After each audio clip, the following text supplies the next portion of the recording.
Gazeta Esportiva chegando com tudo nessa terça-feira. Boa noite, Celso Cardoso. Boa noite, Michele Janela. Obrigada aqui por seja ter ficado aqui no Gazeta Esportiva. Meus dias de Michelo. Ah, você arrasou. Agora sim, me chamam de Michelo. Então. O seu Flávio fica te chamando. Eu sou Michelo, Deniso. Você é lindo, você arrasa. O Celso Multi, né? Polivalente demais. Boa noite, Osmar Garrafa. Boa noite, Michele. Tava com saudade do Celso, aqui ao meu lado. Ah, porque aqui eu não brinco tanto. Porque aqui ele só fica esquerando. Né? Eu só jogo... Jogo o quê? Só distribui a bolinha, assim. Eu só jogo álcool e gasolina. Gasolina. Agora aqui não, né? Aqui eu tenho que estressar, tem jeito. Agora hoje, legal. Será que eles vão estressar hoje? Bom, vamos para o intervalo bem rapidinho. Daqui a pouquinho a gente volta falando da vitória do Corinthians para cima do Cuiabá. Tem as novidades do São Paulo, que enfrenta o Vasco amanhã pela Copa do Brasil. O Palmeiras, que terá o retorno do Borja, mas não sabe se vai ficar ou não com ele lá no clube. E as medalhas do Brasil nos Jogos Olímpicos. Segura aí que a gente volta já já. Antes tem as dicas. Beleza, pessoal, então de volta com a nossa enquete de hoje, olha só. O que o Palmeiras deveria fazer com o atacante Borja? Reintegrá-lo ao elenco ou negociar o jogador? Entre lá no site gazetesportiva.com, deixe seu voto. Você pode usar o nosso QR Code que aparece aqui do lado e entrar direto no site. E manda o seu vídeo pelo WhatsApp, até 10 segundinhos o vídeo, 11 99 479 1633. O que o Palmeiras tem que fazer com o Borja, Celso Cardoso? Reintegrá-lo ao elenco ou negociar o atleta? Grande noite para você que acompanha o Gazeta Esportiva. Para mim, não tem a menor dúvida, eu incluiria no elenco. É um belo jogador. Às vezes eu não entendo muito a preguiça que parte da imprensa, que parte da torcida do Palmeiras tem com o Borja, sabe? Para mim é um jogador artilheiro, sabe fazer gols, foi artilheiro do Palmeiras, inclusive, em algumas competições. É um jogador importante. Ele caberia em qualquer clube do Brasil. Do São Paulo, por exemplo. Ele caberia no Santos, caberia no Corinthians, caberia no São Paulo, sabe, no Fluminense, no Vasco. Flamengo não, o Flamengo tem Pedro e tem Gabigol. Aí você pode desconsiderar. Mas na maioria dos clubes do Brasil, então, eu deixaria sim. E você, Garrafa? Então, eu entendo que o Abel, né, Michele, tem que ter uma conversa com ele, saber o que ele realmente quer. Da vida? Não, quero ficar aqui no Palmeiras, mas não quero chegar com status, porque parece que teve uma conversa lá atrás que ele falou que queria voltar ao Palmeiras para ser o titular e, tipo, não aceitaria outra situação. Então, pera um pouquinho. Né? O Celso Borja é bom jogador, o Celso puxa a sua capivara, até aí tá tudo legal, mas você não é o Pelé, né, filho? Então calma.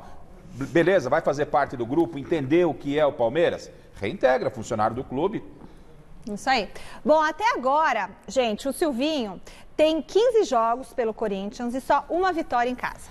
Mas fora da arena, o desempenho do time melhora muito. Ontem foi mais um exemplo disso. Contra o Cuiabá, na Arena Pantanal, o Corinthians encerrou uma sequência de 2 derrotas consecutivas. E a noite era das crias do terrão, sim senhor, meu amigo.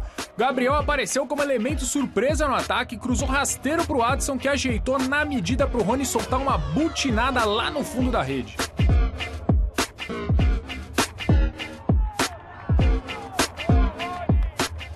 E não é que o time do Silvinho queria mais? Jô recebeu dentro da área, rolou pro Rony, que foi ligeiro, hein? Meteu-lhe um corta-luz e a redonda caiu no pé do Adson. O primeiro gol dele no profissional. Mas vamos combinar, hein? O goleirão tava mais perdido que pé esquerdo em carro automático. Já o segundo tempo foi devagarinho, quase parando, mas teve tempo pro Rafael Elias, o tal do papagaio, aproveitar o cruzamento do Cleison, cabecear e ainda contou com o desvio do Fábio Santos para vencer o Cássio. E acabou assim mesmo, 2-1 pro Alvinegro. Essa é só a segunda vez no Brasileirão que o Corinthians, agora o 10º colocado na tabela, marcou 2 gols em um único jogo. Bom, e aí? Esse desempenho, o que acontece com o Corinthians, que dentro de casa, sem torcida, não está performando, mas fora de casa, sem torcida, está performando? Garrafa, não vou roubar o seu discurso, tá? O Garrafa, ele tem o discurso do que o Corinthians é um campeonato à parte. E o Cuiabá faz parte deste campeonato à parte. Tá, que é contra os times mais fracos, né? E o Corinthians está ali, 10ª posição, que é o que a gente espera do Corinthians, pré-Renato Augusto, Juliano, quiçá Roger Guedes, mas o Corinthians que tem aí hoje, que jogou ontem com o Cuiabá, é para a 10ª posição. Então, nesse campeonato do Corinthians, é ou não é, Galo? Ele é o líder. Ele é o líder desse campeonato e, sendo líder, ele pode talvez aspirar a algo pouquinho mais acima. Né? De repente, folga na liderança, começa a sonhar lá na frente. Principalmente com os 2 reforços que já chegaram, o Renato Augusto e Juliano, e o Guedes, aí, o Roger Guedes, que também pode pintar no Corinthians. Tá cumprindo lição de casa, mas respondendo a sua questão, Michele, às vezes me parece um pouco mais de coincidência, até porque o fator casa não está acontecendo. Então, você jogar na arena ou jogar lá, depende de você encaixar um bom jogo. Isso aí. E o Corinthians tomou gol do Papagaio, é isso? Tomou gol do Papagaio. Papagaio na rede, eu dizia. Vai pra quem? Vai pra quem? Ó o Garrafa. Quem foi pro Papagaio? Isso é coisa do nosso diretor, ele gosta. Muito bom, ele gosta. Narrei, papagaio. Ô, Celso, eu tava de férias, eu quero perguntar uma coisa pra vocês, que eu tô meio em outra sintonia ainda. Como que o Corinthians vai pagar o Roger e o Juliano? O Corinthians, ele reduziu muito a folha salarial. Tá. Ele dispensou um monte de jogador. Mas é verdade que esse Roger vai ganhar 1,5 milhão? Olha, é assim, se você considerar a idade e tudo, eu acho que não vai ganhar tudo isso. Eu acho, não tenho essa informação, né? Mas o Corinthians, ele economizou muito na folha. Ele economizou com a liberação do Gemerson, do Otero, do Casares, Jonathan Cafu. Teve mais uma série de jogadores que o Corinthians acabou dispensando. Com a folha mais enxuta, você pode investir em 2, 3 jogadores que custam um pouco mais caro, mas que chegam para resolver. Eu não encaro isso como um gasto, eu encaro como investimento. Que vale a pena. É óbvio, porque o Gemerson, você tem o Gemerson, inclusive, agora há pouco também. Então, se o Corinthians cai para a segunda divisão, por exemplo, o prejuízo ele é muito maior. Sim. Então, é melhor você investir agora, sei lá, 2 milhões, 3 milhões a mais na folha de pagamento do que padecer na segunda divisão quando você não vai ter entrada mesmo. Então, eu acho que é um bom negócio que o Corinthians está fazendo. Concorda? Então, nós recebemos no dia 25, né? No dia 20, dia 25 paguei meus boletins, já estou tranquilo. Como o Corinthians vai pagar, não sei, minhas continhas estão pagas. Mas a leitura do Celso é essa. Eu acredito e me custa acreditar que o Corinthians tenha cometido alguma loucura. Claro. Dentro do que falou do Ilho, porque aí não faz nenhum sentido. Né? Porque ele chegou falando que o Mancini ficaria, mandou o Mancini embora. É isso. Aí ele falou que ia economizar. Ele contrata esses jogadores, Isso. pelo amor de Deus, né? Acho que não. E acredito que é dentro dessa matemática, dessa leitura que fez o Celso. Mandou um monte de gente embora, Sobrou. aí você gasta um pouco daquele, economiza e segue o jogo. E são jogadores que o Corinthians não precisa comprar os direitos federativos, né? Ele paga salário. Isso. Salário e luva. Então, tá. o investimento que o Corinthians está fazendo é salário e luva. E já estão prontos Não para está jogar, pagando né? para nenhum outro clube, tipo, ó, te pago 15 milhões para ter o Roger Guedes. Também não contrataram nenhum Celso Cardoso, que custa uma fortuna. Aí é outra Aí coisa. é outra história, né? Bom, ainda falando do Corinthians, bora pro Parque São Jorge com o Jonas Campos. Ontem, na coletiva, o Silvinho fez questão de elogiar bastante o destaque da partida, né, Jonas? Boa noite pra você, queridão.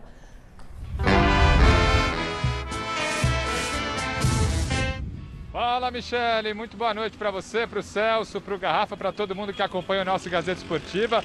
Bem-vinda de volta, Mi. Chegou dando sorte para o Coringão, que ontem venceu, né? A 4ª vitória sob o comando do Silvinho. Vocês até estavam falando, né? Curioso isso, apenas uma dessas vitórias na Neoquímica Arena, 3 vitórias jogando fora, e vocês estavam falando também que esse, né, o campeonato do Corinthians, né, contra adversários, por exemplo, como o Cuiabá, e as vitórias provam isso. O Corinthians venceu nesse campeonato, nas 4 vitórias, Cuiabá, Chapecoense, Sport e América Mineiro, clubes que de fato figuram na parte de baixo da tabela de classificação. Então esse até o momento é o campeonato do Corinthians, que ontem chegou a 17 pontos na 10ª colocação, exatamente no meio da tabela. Expectativa de que o clube consiga elevar o nível com a chegada dos reforços. Hoje já teve um deles em campo treinando com bola. Daqui a pouco eu trago mais informações sobre isso. E ontem o Silvinho, ainda sem contar com Juliano e Renato Augusto, apostou no garoto Adson.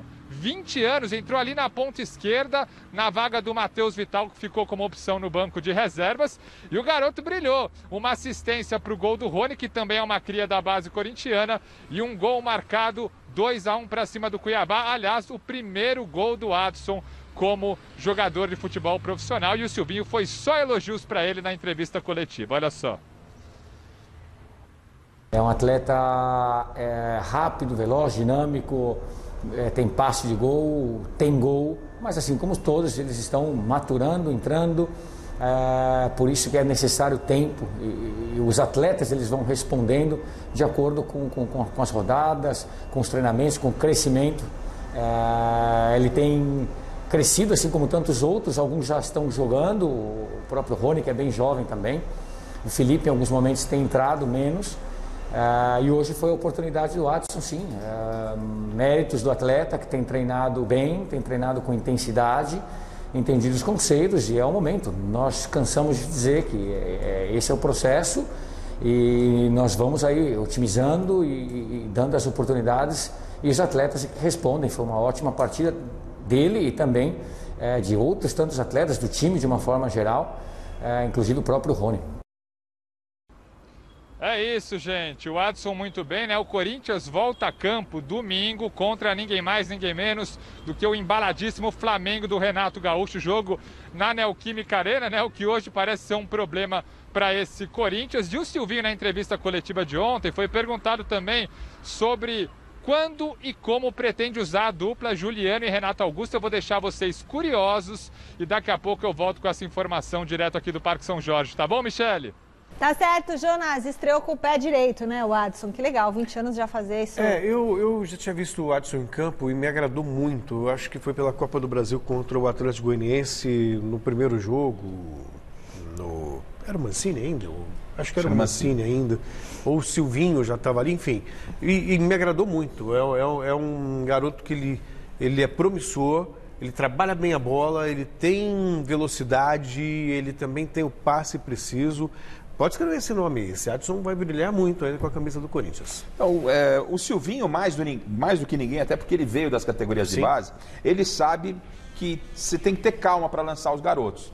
Corinthians, se você observar hoje, você vai falar, não é o momento. Mas o momento é o que aparece, é a oportunidade. É a oportunidade. É claro que é muito melhor você colocar o garoto quando o time está azeitado, o time está redondinho, porque o garoto não vai ter que resolver, o garoto vai complementar, é a cereja no bolo. E nesse caso, não. O garoto tem que entrar para resolver. E aí você vê quem tem garrafa vazia para vender e o garoto está dando conta do recado.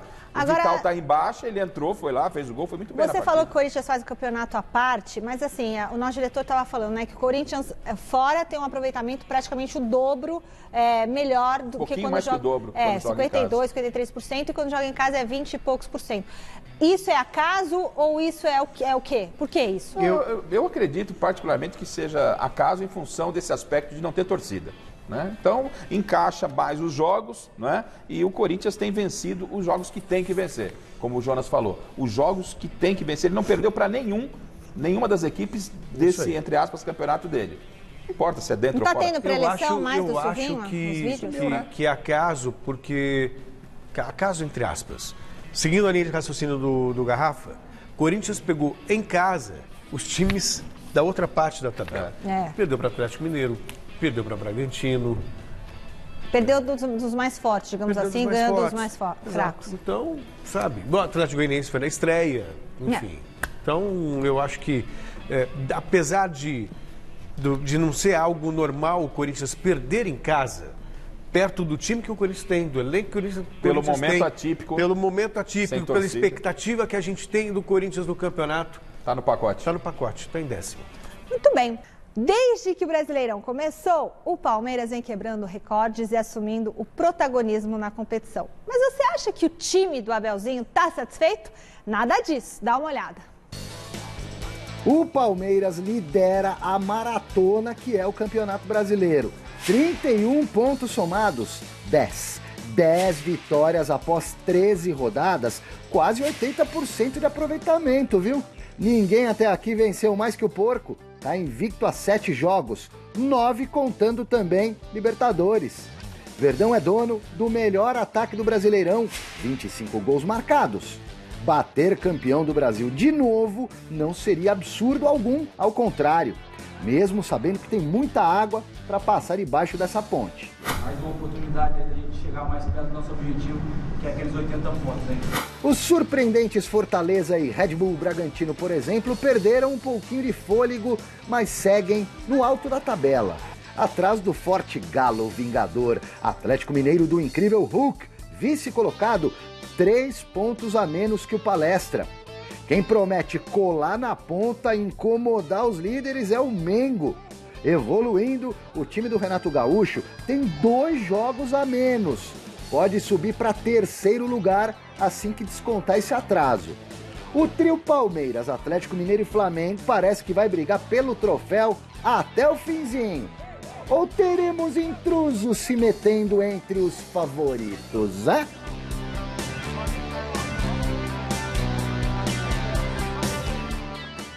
E aí, o Palmeiras é o time a ser batido? O Palmeiras é o time a ser batido, é um time muito regular, tem uma defesa sólida, vem de 9 vitórias seguidas e não por acaso, Cresceu, 7 no Brasileiro, 2 na Libertadores da América. O Abel, ele mexeu no time, mudou a estratégia, quando jogava com 3 zagueiros, 2 volantes, era uma coisa modorrenta. Hoje é um Palmeiras que propõe mais o jogo, tem no Scarpa o melhor jogador do Campeonato Brasileiro. Ele e o Hulk, na minha opinião, são os 2 grandes destaques do Brasileirão, portanto é o time a ser batido. O detalhe é que o Atlético Mineiro, o Flamengo já o fez na estreia, né? Mas o Atlético Mineiro especialmente, tá ali, tá louco para querer pegar o verde, mas o Palmeiras é muito forte. Você parou de criticar o português? Não, parabéns. É que agora tem que dar parabéns para ele antes de falar, né? A gente fez uma salva de palmas. A gente fez uma salva de palmas, porque a gente não quer brigar com o português. Então, agora eu posso falar, criticar o Abel. O negócio é o seguinte, o Abel tem tido evoluções, o Celso falou, soltou um pouco mais o time, mudou um pouco a forma de jogar, ainda não está jogando tudo o que pode, tem elenco para jogar mais. O maior mérito do Abel é saber girar o elenco. Isso ele está fazendo como ninguém. Isso acontece muito no futebol europeu. Nós temos um problema aqui. Quando chega alguém, vai jogar no lugar de quem? Ele vai jogar no time, porque o Palmeiras está numa grande fase, disputando competições importantes e todo mundo está jogando. E o Abel está mexendo essas peças.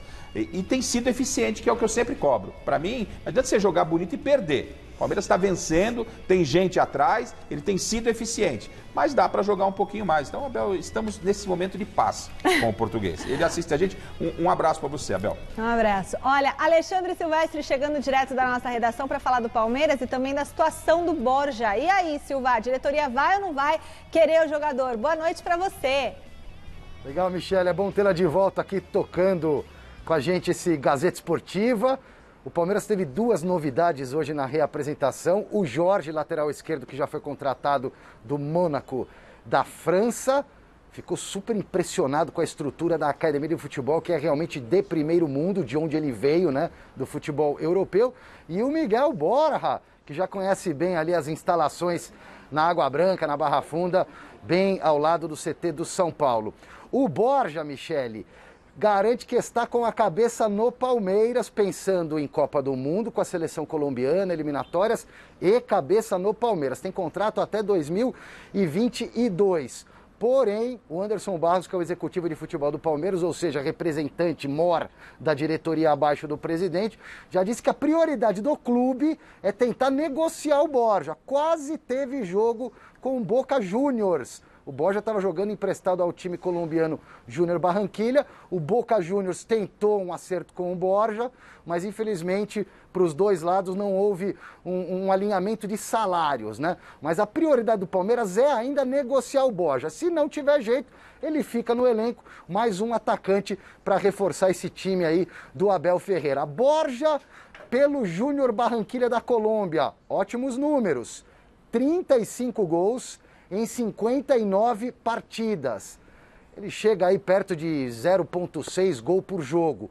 No Palmeiras, os números do Borja também são bons, só que ele rendeu muito mais no Júnior Barranquilla, porque pelo Palmeiras ele tem 36 gols, quase o mesmo número de gols que marcou pela equipe colombiana, porém com praticamente o dobro de jogos, 112 jogos.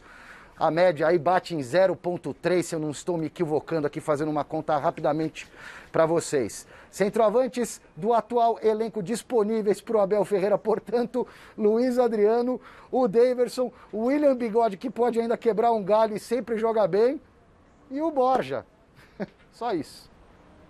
Nossa, que timaço, né, Silvestre? Que timaço, gente. Sem dúvida alguma. E tem gente que não tem nem um quarto do que tem o Palmeiras.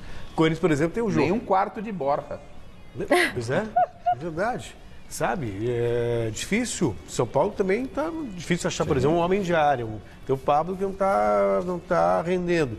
E o Palmeiras tem aí, sabe, tem o Willian que vai jogar centralizado, tem o Luiz Adriano, tem o Borja, tem o Daverson, até o Dudu pode jogar improvisado por ali, ou seja, tem muito material. Por isso que levantou polêmica quando, depois daquela derrota para o Bragantino, o Abel veio cobrar a diretoria que precisava de reforço. Ah, é? Gente, pelo amor de Deus, Que? o Palmeiras tem, sério, Galáctico. o melhor elenco do futebol brasileiro.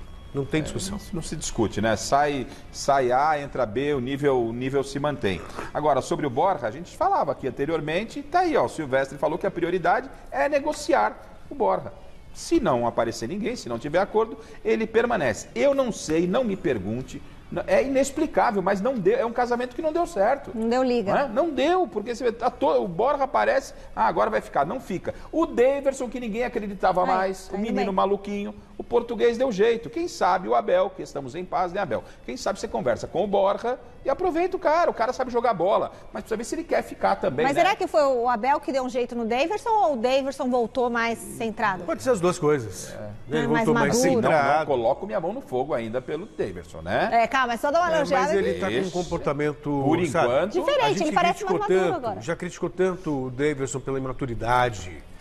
Sabe, um jeito muito moleque. Moleque no sentido pejorativo. Sabe? Muito irresponsável. Moleque não vai. Irresponsável muitas vezes. Ele me parece agora muito mais responsável, mais maduro, mais centrado, Ih, mais cuidado, pé você no falou. chão. Ixi, Maria, agora coisa Eu acontece. sei não, hein? Gente, o São Paulo. E o São Paulo, como se não bastasse o péssimo desempenho no Brasileirão e o confronto pesado diante do Palmeiras na Libertadores, o São Paulo pega o Vasco na Copa do Brasil, ainda tentando engolir aquela goleada que tomou do Flamengo.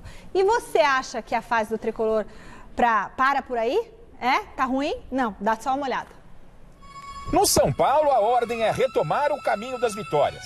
Só que essa missão não é tão simples assim. Pela frente, o tricolor terá uma sequência pesada de jogos. Nas próximas 7 partidas, 2 serão contra o Vasco pela Copa do Brasil.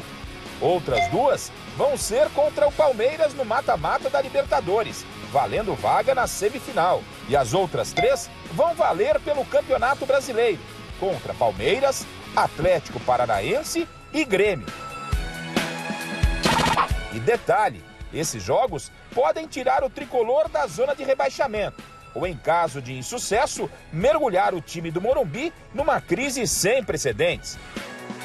A maior preocupação do técnico Crespo para essa sequência forte de jogos está no sistema defensivo, que na última partida levou 5 gols do Mengão. E os números da defesa tricolor chamam a atenção de forma negativa. Em 13 partidas pelo Brasileirão, o time tem uma das piores defesas da competição. Já sofreu 17 gols. Bom, a maratona está aí. Os problemas são conhecidos. E a receita para superar esses obstáculos eu não tenho. A bola está com você, Crespo. Boa sorte. E aí, o Crespo, hein, gente? Vocês acham que ele corre risco, assim, de uma demissão, caso perca pro Vasco, semana que vem? O que vocês acham? Corre, sinceramente corre, mas não vejo razões. Eu só estou tentando manter a minha coerência. Sim. Não é assim que eu defendi muito tempo o Fernando Diniz na temporada passada, defendo o trabalho do Crespo agora, até porque... Pintou o muro, né, lá, e agora vai gastar tudo de novo se tiver que mandar ele embora. Não, Porque não pintou lá com as frases assim, motivacionais? a gente já teve várias discussões aqui por causa do resultado. Tem gente em casa que vai falar assim, nossa, o Celso enlouqueceu. Enlouqueceu. Não enlouqueci. Apesar de o São Paulo ter perdido por 5-1 do Flamengo, eu vi a evolução do São Paulo. Eu vi o placar, ele foi mentiroso. O placar não diz o que foi o jogo. Sério, Celso? Foi o São Paulo melhor contra o Racing, meteu 3-0 lá, tô errado? 3-0, 3-1. 3-1. Com o Flamengo, até 25 minutos do segundo tempo, estava pau a pau. O São Paulo, aliás, levemente melhor que o Flamengo, vencendo o jogo, criou oportunidade para fazer mais. E por circunstâncias de uma partida de futebol, o Bruno Henrique, que é um cara diferenciado, acabou fazendo diferença. Circunstância, 5 gols, Celso? Pelo amor de Deus, né? É que aí, Bruno Henrique, ele faz 2 gols em 3 minutos. Aí o São Paulo toma o terceiro com 8. Aí é mais ou menos com aquele pugilista Apagão, que toma, apagão do Brasil na Copa. Ele toma um golpe, 2, 3, aí ele começa a cambalear, aí vai cair. Flamengo 5, São Paulo 1, não tem desculpa. não tem desculpa. Podia perder, mas não podia tomar essa chacoalhada, apesar do Flamengo, apesar até do primeiro tempo que fez o São Paulo, né? Mas não pode tomar uma chacoalhada, tendo jogadores experientes. Tem lá Arboleda, tem Miranda na zaga. Pô, começou a ver que a casa tá caindo? Segura. Dá um chutão, Foi um vacilo enorme. Porque eu também mantendo a minha coerência, né? Aquela vez que o Diniz falou assim, nós ganhamos o primeiro tempo. Perdeu o segundo, eu arrebentei com o Diniz, eu não vou também. Sorte que o Crespo não falou isso. Mas não vou defender o São Paulo, porque fez um bom primeiro tempo, mas tomou um chacoalho, velho. Tomou uma paulada na cabeça e dói. E aumenta a pressão para essa sequência fortíssima de jogos importantes e decisivos que tem o São Paulo. Repito, o São Paulo, para mim, tem que focar no Campeonato Brasileiro. Tá na zona do rebaixamento. Não queira abraçar o mundo. Já ganhou o Paulistinha. Você tem que tentar ganhar a Libertadores, tem que tentar ganhar a Copa do Brasil. O tríplice coroa pro São Paulo. Você acha que esse time consegue ganhar a Libertadores, Celso? Libertadores é um tiro curto. Vamos imaginar uma coisa. São Paulo e Palmeiras. Tá? Pode passar. Palmeiras favorito, tudo. Eu vou ter que chamar o Zé, mas posso só concluir esse raciocínio? Ele quer que deixa pra depois do Zé. Deixa pra depois. Só pra concluir. Ele vai esquecer. São Paulo e Palmeiras. São Paulo passa e não é nenhum absurdo. Já tá na semifinal. Você acha que é fácil o São Paulo passar do Palmeiras? Não tô dizendo que é fácil, mas é viável, é possível, eu acredito. Aí na semifinal da Libertadores e afundado no rebaixamento brasileiro. Não ganhou o brasileiro. Campeonato Paulista do Palmeiras? Não, mas aí era outro momento, outra história. O Abel tava ainda muito... Eu tô quieto, diretor. São eles, ó. Bom, vamos pra CCT da Barra Funda com o José Paz. Ô, José Paz, ontem você trouxe números preocupantes, bem preocupantes sobre a defesa do São Paulo. E hoje os dados do ataque também não são nada bons, né? Boa noite pra você.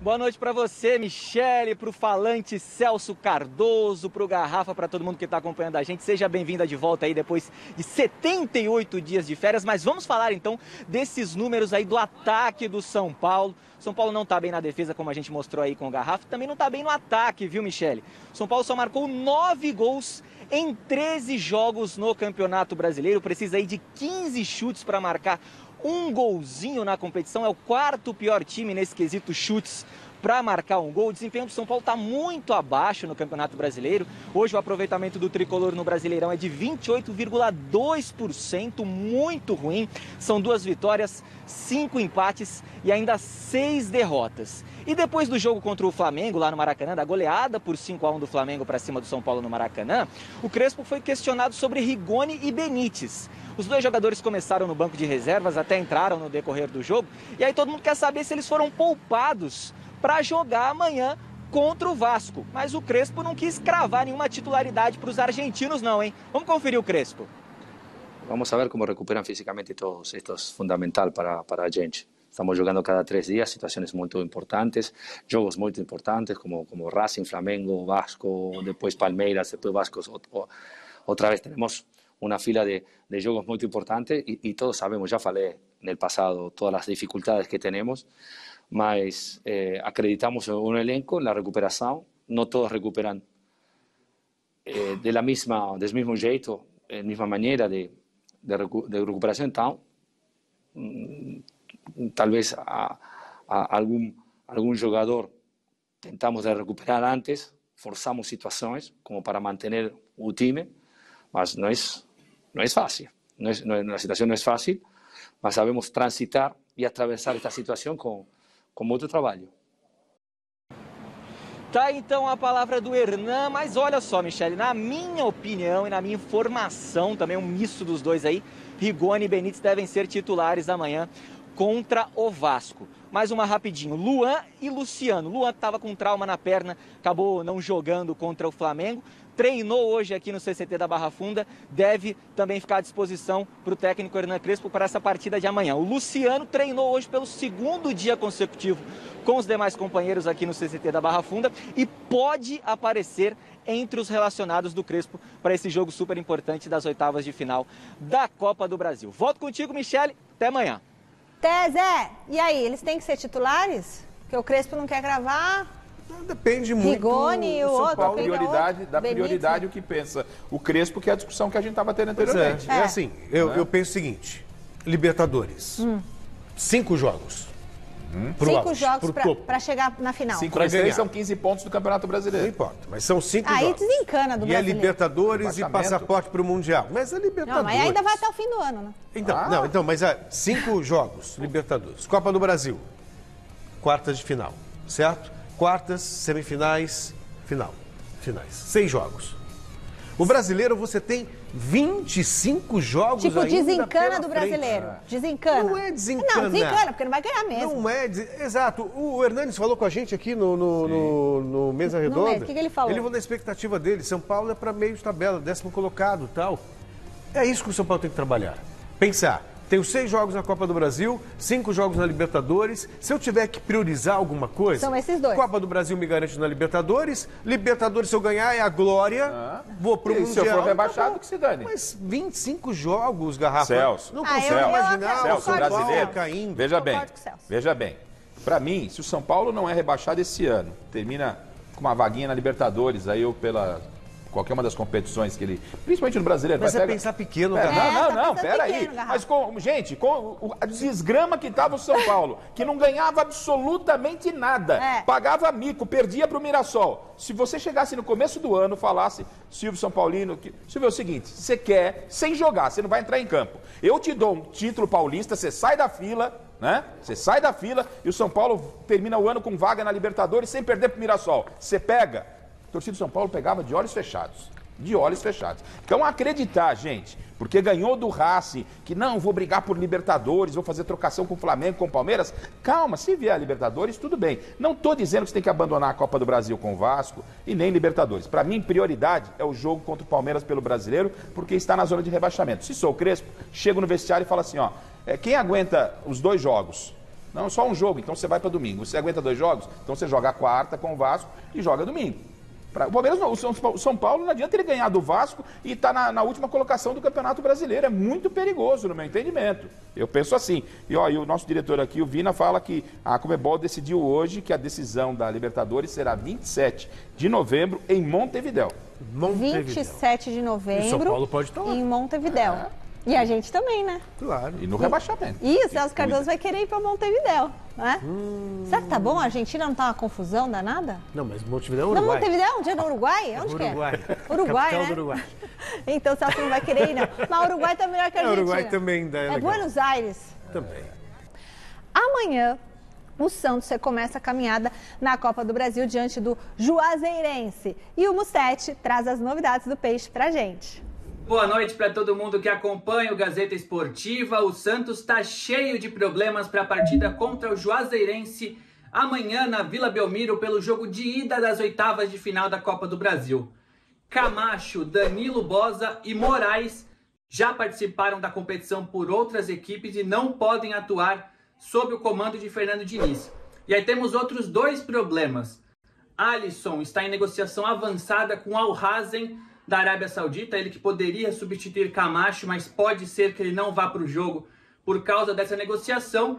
E aí Caio Jorge, o atacante de 19 anos, que assinou um pré-contrato com a Juventus da Itália, e agora o Santos avalia se continua com ele até o final do ano, ou se negocia com a Juventus uma compensação para liberá-lo agora, para o início da temporada na Europa. Vale lembrar que o Juazeirense é da Série D e disputou o Campeonato Baiano, vem com 9 partidas de invencibilidade para jogar o jogo da vida, o maior jogo da história deste clube. Um abraço para vocês e bom final de programa. Valeu, Mussetti. O Santos, favoritíssimo. Vamos lembrar, o Juazeirense eliminou o Cruzeiro, eliminou blá blá blá, tudo bem, mas o Santos sabe. E tá jogando bem. Eventualmente faz uma partida abaixo da crítica, tal, que é normal com qualquer clube de futebol. Mas é um time que propõe jogo, que joga pra frente, que busca o resultado. Mais uma vez, né? Vamos falar, o Celso, o Diniz. Eu sou fã mesmo do trabalho dele, mas eu analiso com distanciamento crítico, sabe? Eu aprendi isso no jornalismo. Você tem que analisar com distanciamento crítico das suas paixões. Mas o trabalho que ele faz... Você é apaixonado por ele? Pelo trabalho dele, pelo futebol que ele apresenta, eu sou sim. Acho, é um técnico que tem um futuro brilhante pela frente. Mas o Santos cresceu muito mesmo com ele. Né? É isso. É isso? Garrafa, vamos embora? Não, é isso. É questão de amor, eu não vou meter minha colher não nesse romance aí. Eu também, eu amo outras coisas. Mas vamos para uma rápida pausa no futebol para falar de Jogos Olímpicos. Noite histórica para o Brasil em Tóquio.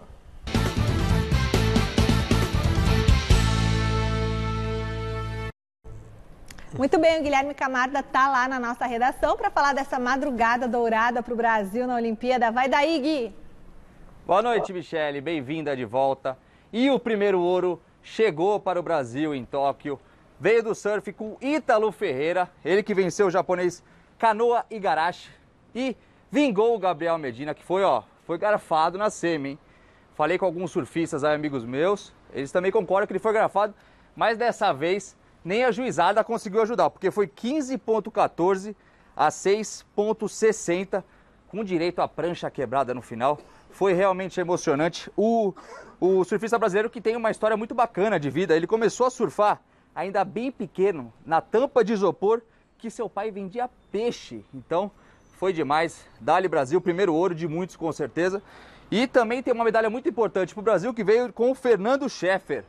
Nos 200 metros livre na natação, conquistou o bronze para o Brasil. As meninas do futebol feminino ganharam da Zâmbia por 1-0. Agora pega o Canadá nas quartas de final. Jogo complicado também. E o vôlei feminino venceu hoje no sufoco também, no tie-break contra a República Dominicana. E continua invicto, agora encara a Sérvia, que é um jogo um pouco mais difícil, né? Bom, vamos ver o quadro de medalhas, como é que tá? Como líder tá o Japão, com 10 medalhas de ouro, 18 no total. Em segundo e terceiro lugar a China, né? Em segundo os Estados Unidos, desculpa, com 9. A China também tem 9, só que os Estados Unidos têm 8 medalhas de prata. Em quarta, os atletas da Rússia com 7 ouro. E o Brasil agora deu uma subidinha, foi lá para 14º. Tem uma medalha de ouro, 2 de prata e 2 de bronze, mas vai vir mais medalha aí. Tem vela, tem vôlei feminino na quadra, masculino na quadra, tem na areia, tem bastante medalha vindo por aí, Michele. Aê, Gui, valeu, muito bom te ver também, viu, meu querido, muito bom. Olha, a Prefeitura de Belo Horizonte anunciou hoje que vai liberar a volta parcial de público aos estádios da capital mineira. Nesse início, serão permitidos 30% da capacidade dos estádios. Poderão frequentar os estádios apenas torcedores com teste rápido ou PCR negativo feito com, no máximo, 72 horas de antecedência. O uso de máscara será obrigatório. A Prefeitura não confirma oficialmente, mas Atlético Mineiro e River Plate, no dia 18 de agosto, pelas quartas de final da Libertadores, deve marcar o retorno da torcida aos estádios de Belo Horizonte. E talvez aqui não vão impor esse negócio de passaporte sanitário, não. Apresentar, de repente, uma carteirinha de vacinação é algo interessante, né? Mas eu ainda acho cedo. Eu acho precoce. E é uma coisa, o vírus, na verdade, para a Libertadores da América, Celso, não tem nenhum problema. Sim, mas a gente viu vários problemas com público de aglomeração para entrar no estádio, aí depois não usa máscara, sabe? Sentar longe, tem que sentar longe, as pessoas não respeitam, acabam evidenciando ainda esse negacionismo. Assim, calma, gente, não precisa ter pressa, sabe? Um passo de cada vez. Você acha isso, Garrafa? É muito prematuro, muito prematuro. Eu lamento esse tipo de decisão. Os clubes passam por dificuldades, como todos passam por dificuldades, não só são os clubes de futebol. Muita gente está sem emprego, muita gente com comércio fechado. Né? Então, o que vai mudar na vida do clube de futebol esses 30% aí de público no estádio? E ninguém respeita, Michele. A questão é essa, não há respeito. Não, quando começa a sinalizar, né? Os gráficos começam a mostrar uma queda, uma possibilidade, uma melhora. Talvez estejamos fazendo algo certo. Já aparece a turma do samba, do crioulo doido. Entendeu? Não faz o menor sentido. Quando aumenta a mobilidade, aumenta a óbvio, né? É óbvio. E tem uma nova variante do vírus circulando por aí. Ai, nem brinca. Vamos tocar até o final do ano como tá e a gente repensa. Vacina todo mundo. Tá todo mundo vacinado? Ok. É verdade, né? Nos Estados Unidos está voltando, mas tá todo mundo vacinado ali, né? Quase todo mundo vacinado. Mas lá você viu que aumentou também demais os casos, claro. Né? E aqui, então... A OMS já disse, a pandemia está longe de acabar. Ai, sério, Celso? Sério. Ai, eu não aguento usar essa máscara no nosso trabalho, assim, sabe? A gente chega de férias, quer abraçar todo mundo, não pode, que é aquela coisa assim. Não dá nem fazer assim, que minha mão machucou. Por isso que a gente tem que fazer lição de casa direito, pra gente voltar o mais rápido possível. Exatamente. Já tomei a vacina, hein? Já tomei, vamos tomar todo mundo a vacina. Eu também já tomei, as 2 doses. Faz um PCR também, que você tá meio fanhoso aí. Não. Mas é bom fazer, Celso. Vai que o Celso é o caso único do raio que caiu 2 vezes, não é mesmo, Gersino? No intervalo de 1 mês. Olha, de volta E vacinado. E vacinado, sei lá. Olha, de volta ao Parque São Jorge com o Jonas Campos, para ele atualizar a gente sobre os reforços do Timão. Juliano parece que tá um pouquinho mais pronto que o Renato Augusto nesses primeiros dias, né, Jonas?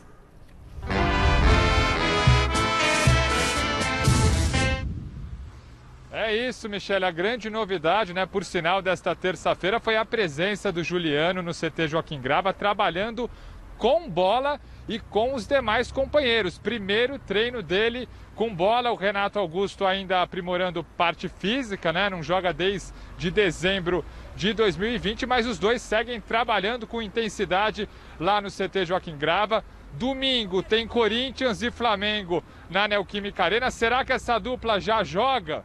Não joga, minha gente, não joga por um simples motivo burocrático, né? Esses jogadores só podem ser regularizados pelo Corinthians a partir da abertura de uma nova janela de transferências internacionais que se abre justamente no dia 1º de agosto, dia do jogo. Então, por mais que o Corinthians acelere a todo vapor os trâmites burocráticos, é impossível que esses dois atletas estejam à disposição do Silvinho para enfrentar o Flamengo no domingo. A expectativa, por outro lado, é que eles joguem no dia 8 de agosto, estreiem no clássico contra o Santos, lá na Vila Belmiro. Essa é a expectativa de momento. O Silvinho, na entrevista coletiva de ontem, não quis dar muitas pistas, mas foi perguntado, né? Quando e como ele pretende usar essa dupla de reforços, Juliano e Renato Augusto? Conta pra gente, Silvinho. Esses atletas estão, volto a dizer, buscando suas condições. Nós ainda não sabemos a utilização dele nesse exato momento, porque eles vão dar a resposta. São atletas de muita qualidade, são atletas de muita experiência, são atletas que podem ocupar 2, 3 funções diferentes dentro do campo, ou seja, isso vai ser construído juntos a partir do momento que eles estiverem aptos e dentro do grupo. Mas eles não estão aptos? É que assim, são jogadores que ficaram muito tempo sem jogar. Ah, para com isso, então, gente, com esse valor aí. Tá, mas... né, tem que ir aos poucos também. O importante é que eles estejam à disposição bem. Não adianta você também atropelar. A gente está falando agora da Covid, da pandemia e tal, não adianta você atropelar etapas. Então, se é para fazer, faz direito, com calma. E logo Juliano, Renato Augusto vão estar à disposição e vão ajudar muito o Corinthians. Silvinho chegou, né, com o carro em movimento, tendo que trocar a roda. E agora as notícias são boas. Sim. Tá jogando bom futebol? Não. Mas resultado do campeonato dele está conquistando, beliscando uns pontinhos dos outros times que não estão no seu campeonato. E ele tem uma vantagem que ele não escolheu, né? É algo até ruim, mas se tornou uma vantagem. Lógico que o Corinthians queria estar na Copa do Brasil e tal, mas ele só está no Campeonato Brasileiro. Sim. Então, né, para a chegada de jogadores, para adaptação de esquema, o Silvinho agora joga uma vez por semana. E isso ajuda o Corinthians a ter esse desempenho. Se hoje está na metade da tabela, com os reforços chegando, o Corinthians pode, quem sabe, sonhar com uma pré-Libertadores. Acho que o Chico Lang vai ficar um pouquinho mais tranquilo nos próximos dias. Vejo um céu não de brigadeiro para o Corinthians, mas um céu azul para o Corinthians aí. Como é que você escalaria o Corinthians do meio para frente? Tem o Cantígio, você pode pôr Renato Augusto, o Juliano, pode pôr Vital de um lado, o Jô, Mosquito. E você, Celso? Você tem o Rony, Gabriel, você pode pôr... Eu colocaria Gabriel, à frente do Gabriel, Cantígio e Renato Augusto, tá. Juliano mais aberto pela esquerda, Jô e do outro lado Mosquito. O Gustavo Mosquito. Se chegar o Roger Guedes, Roger Guedes. E o Jô tá melhor? Tem ajudado, Michele. Tá longe do ideal? Tá longe do ideal. Mas com a experiência que tem feito seus gols, tem ajudado. Né? Então, no Corinthians, lógico, a torcida queria o Corinthians brigando por títulos em outras competições. Isso não é possível, não é? Os primeiros reforços chegaram só agora, já passada a metade da temporada. Então, 10ª posição no Campeonato Brasileiro, acho que tá levando. Muito bom. Recadinhos agora pelo WhatsApp. Pode rodar, hein? Vamos ver quem vai ganhar a caneta. Rafa, Celso. Na minha opinião, o Palmeiras deve sim reintegrar o Borja ao time. Ele vai ajudar bastante no brasileiro, perto do Itaí Paulista. Boa noite, amigos do Gazeta Esportivo. O Borja tem que ser reintegrado no Palmeiras. Ele é funcionário do Palmeiras, tem que jogar. Vai jogar bastante, ok? Marco Antônio, São Paulo. Quero minha caneca, Michele. Bem-vinda de volta. Abraços. Tchau, tchau. Boa noite, Gazeta Esportiva. Eu acredito que o Palmeiras tenha que reintegrá-lo, pois ele é um jogador de muita qualidade e com esse elenco bom já que o Palmeiras tem, vai ficar ainda melhor. Rafael e Bernardo de Guarulhos. Bernardo é danadinho, hein, Rafael? Um beijão pra vocês. Olha, vamos fazer um novo contato com o Silvestre lá da Academia de Futebol. Palmeiras... Da redação. Palmeiras está focado no clássico diante do São Paulo e tem jogador, tá na redação, e tem jogador importante voltando. É isso, Silvestre? Então, é por aí sim, Michele. É uma semana livre, raríssima, né? Aliás, a primeira, desde que o Abel Ferreira chegou ao Palmeiras, para o Verdão poder só treinar visando um compromisso que será contra o São Paulo sábado à noite no Morumbi pelo Campeonato Brasileiro. A dose será repetida na próxima semana. O Palmeiras foi eliminado da Copa do Brasil, não disputa a Copa do Brasil no meio de semana, como é o caso do São Paulo, por exemplo. Então o Palmeiras só trabalha e treina. O Abel, no último jogo, conseguiu repetir a escalação do antepenúltimo jogo. Então ele repetiu 2 vezes ali, legal, e ele pode fazer isso de novo. Só que é capaz dele ter alguns reforços para essa partida choque-rei contra o Tricolor, porque o Rony e o Luan, que estavam machucados, já estão naquela fase de transição física, treinando no gramado com a galera.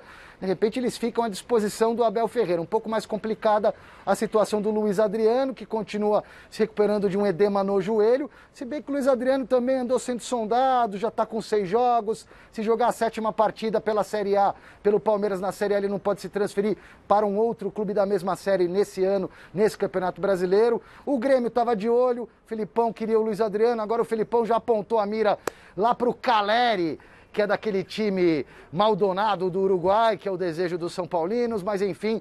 Então, o Luiz Adriano, nesse momento, trabalha para se recuperar, voltar ao time, até porque, pelo andar da carruagem, se for para vender um atacante, esse nome é o Borja, e não o Luiz Adriano, mas no futebol tudo acontece muito rapidamente.